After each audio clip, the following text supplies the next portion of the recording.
What's good, Elevators? It's your boy Elevation here with another episode of the JBP Elevated, where we speak on the Joe Budden podcast and all of his co-hosts on and off the pod.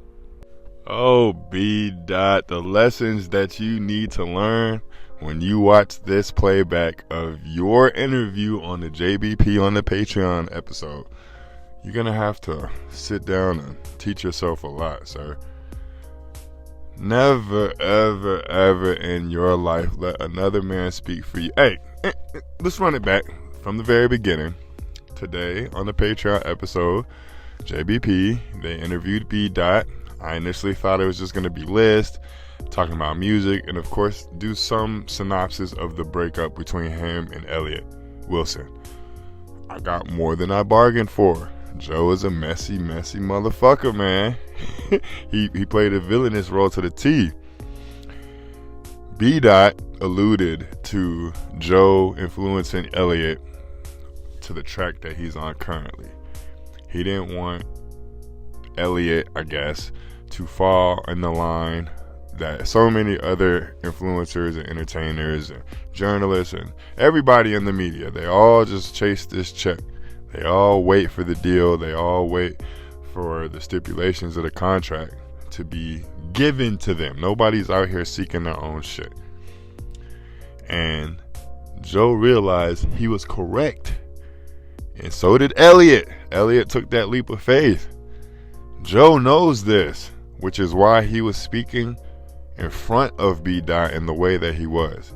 Kid gloves. He was being careful with him. Because he knows that B. Dot knows he was the influence to Elliott as to why they weren't able to continue Rap Radar or whatever it is that they got going or had going on. But as a result of this, it makes it seem like B. Dot had nothing to do with this. And even worse, B. Dot, it makes it seem like you had no power in the duo. It seems like Elliott was the bigger draw. That's how Joe is talking about it. He's saying all this right in front of your face. Elliott has moved on to greener pastures, quote unquote.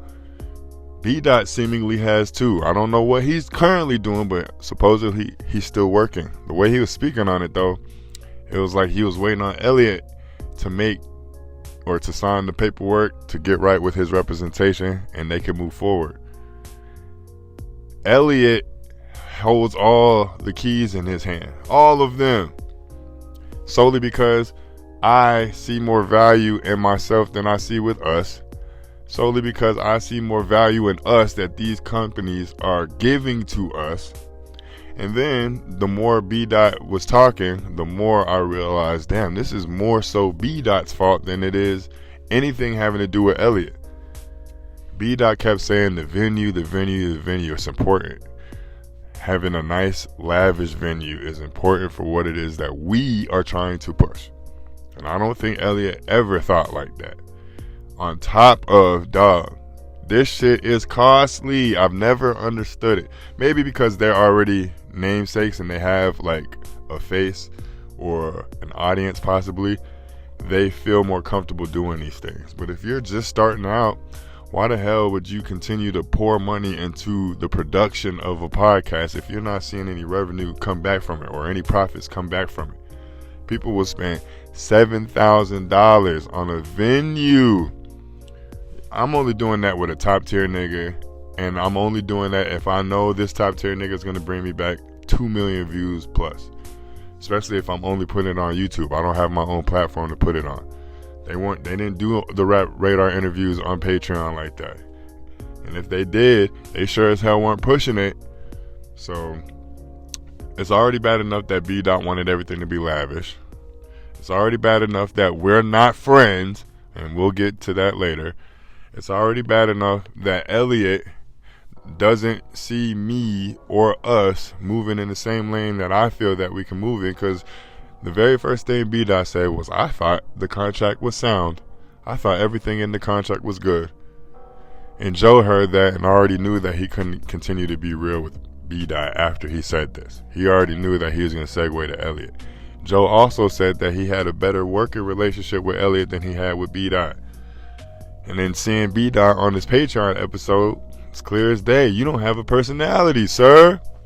You stand behind the guise of journalism or journalistic integrity because you don't have a personality and because you don't stand out in the art. You just produce the art. You're not the artist, though, unfortunately for you. Elliot, in his mind, and because of the influence of Joe, is starting to realize that he could become an artist as opposed to just painting.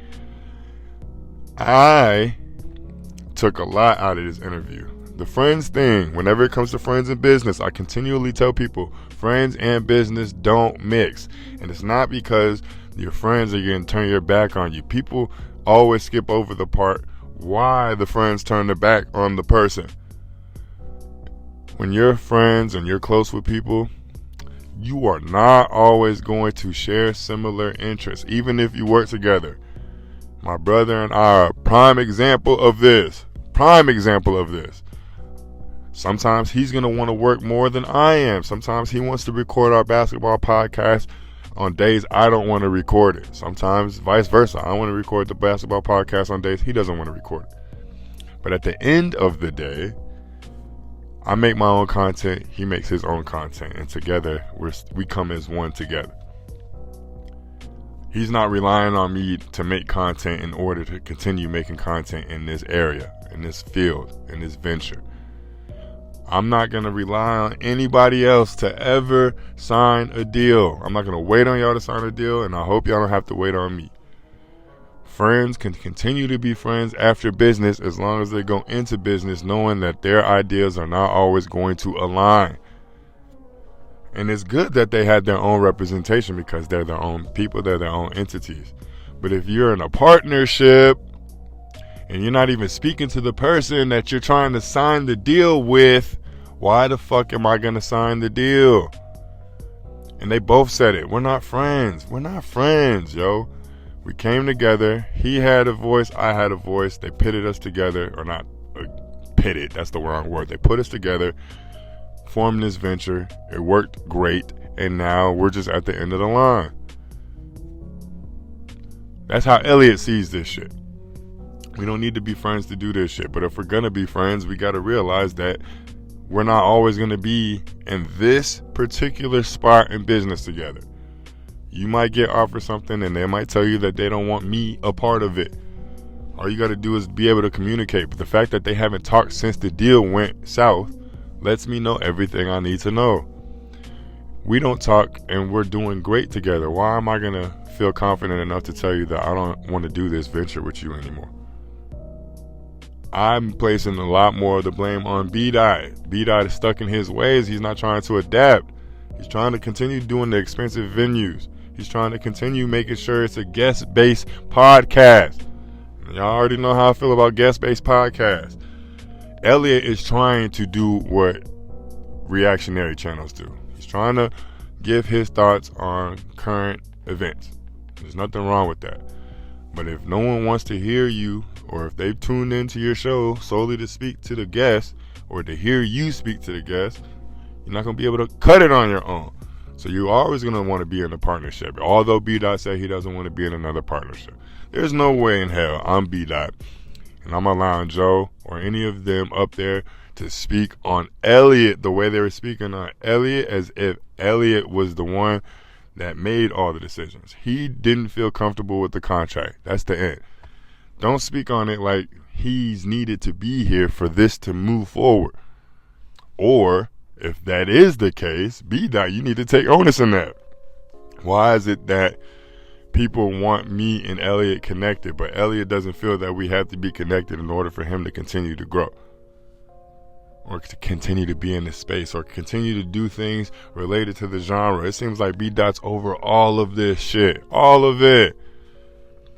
Because of that friendship. That's why friends, or whenever Joe spoke on, I don't have friends or I don't owe respect to my friends, it's because he has started seeing the business as cutthroat as it is. But if you're just upfront with them, which is what Elliot and B-Dot were not with each other, shit like this doesn't happen. It makes me not believe a word they're saying, because if y'all weren't friends, it would be even easier to let a nigga know I'm not fucking with you anymore. This business deal has come to a closure.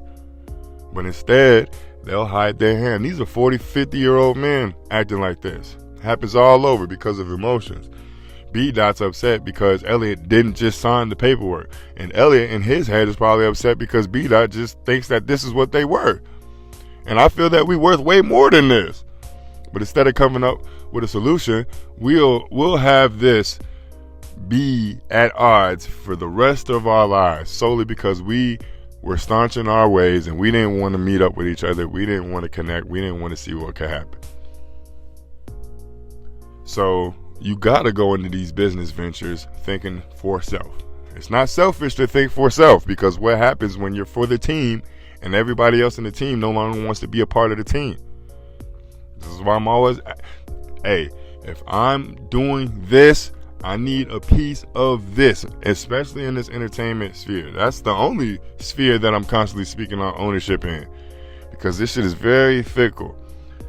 And then I'm concerned, the same thing I was saying with Matt Hoffa. What happens if Rap Radar makes a return, or these nostalgic era come back and everybody starts watching the views again? Who owns Rap Radar?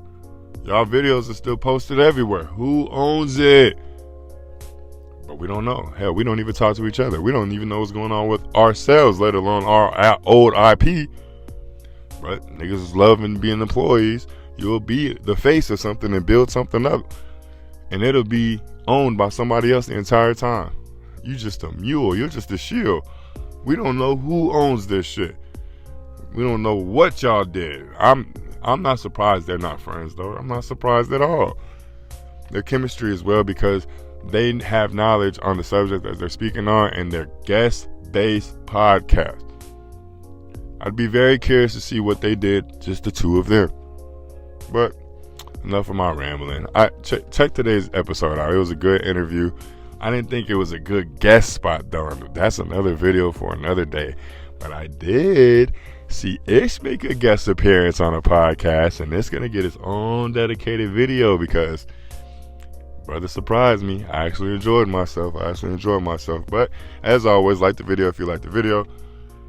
Subscribe to the page if you haven't. If you have, you already know how much I appreciate you. Y'all make sure y'all stay safe out here. Stay cool, too. It's kind of hot where I'm at. God damn. But until later today, y'all be safe. Peace.